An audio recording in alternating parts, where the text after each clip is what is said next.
उत्तर प्रदेश के बरेली में तैनात पीसीएस अधिकारी ज्योति मौर्य इन दिनों सुर्खियां बटोर रही हैं। ये चर्चा तब शुरू हुई जब उनके पति आलोक ने आरोप लगाते हुए कहा कि ज्योति एसडीएम बनने के बाद किसी और के साथ चली गई। साथ ही आरोप लगाया कि ज्योति अपने कथित प्रेमी के साथ मिलकर उनकी हत्या करना चाहती हैं। इस मामले में फिलहाल जांच चल रही है और रिपोर्ट आने के बाद ही सच्चाई सामने आएगी।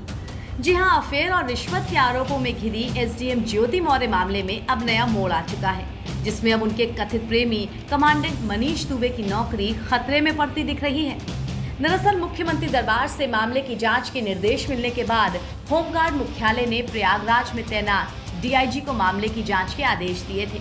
जांच रिपोर्ट इसी सप्ताह आनी थी, लेकिन मनीष सहित कई जिला कमांडेंट के तबादलों के चलते अब ये अगले हफ्ते आएगी। डीजीपी ने कहा कि रिपोर्ट आने का इंतजार है, उसके बाद ही विभागीय कार्रवाई की जाएगी।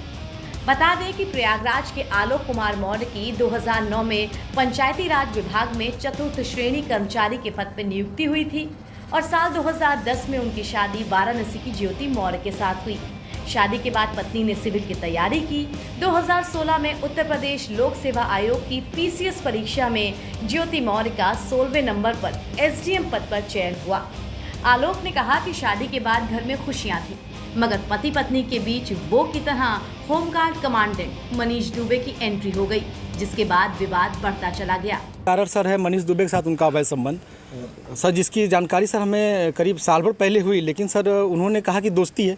खैर सर, हमारी पत्नी सर एसडीएम थी, उस समय इलाहाबाद प्रयागराज में सोराम तहसील में रहीं। तो मैंने कहा सर बड़े पद पे हैं, दोस्ती तो हो ही सकती सर, अधिकारियों से साथ बैठना उठना हो। तो मैंने सर उन्होंने मैं ये कह के टाल दिया, तो सर मैंने ध्यान नहीं दिया। सर इसकी भनक सर मुझे उसका ये जो शक था वो विश्वास सर 22 फरवरी को हुआ, जब मनीष दुबे गाजियाबाद से चलकर सर मेरे आवास एलनगंज स्थित सरकारी आवास पे आया और इनके साथ एक साथ कमरे में मैंने इनको देखा अवैध संबंध बनाते हुए। तब से सर ये मनीष दुबे और ज्योति मौर्य मेरे जान के पीछे पड़ गई हैं। पीड़ित पति आलोक मौर्य ने बताया कि 2020 के बाद न्याय के लिए वो दर-दर भटकता रहा, लेकिन सुनवाई नहीं हुई। उल्टा पत्नी ने दहेज उत्पीड़न का मुकदमा दर्ज कर दिया। फिर पीड़ित ने जनता दरबार में अपनी पत्नी और उसके कथित प्रेमी के खिलाफ कार्रवाई की मांग की। यहाँ पीड़ित पति ने अपने आरोपों को लेकर पत्नी ज्योति की एक व्हाट्सएप चैट भी सार्वजनिक की है, जो कि तेजी के साथ वायरल हो रही है। इसके अलावा ज्योति मौर्य के पति ने 100 पेज की एक डायरी भी सामने ला दी है। इसमें दावा किया गया है कि डायरी में ज्योति हर महीने वसूली से मिलने वाले रुपयों का लेखा जोखा रखती थी। हर महीने करीब 6 लाख तक की अवैध वसूली की जाती थी।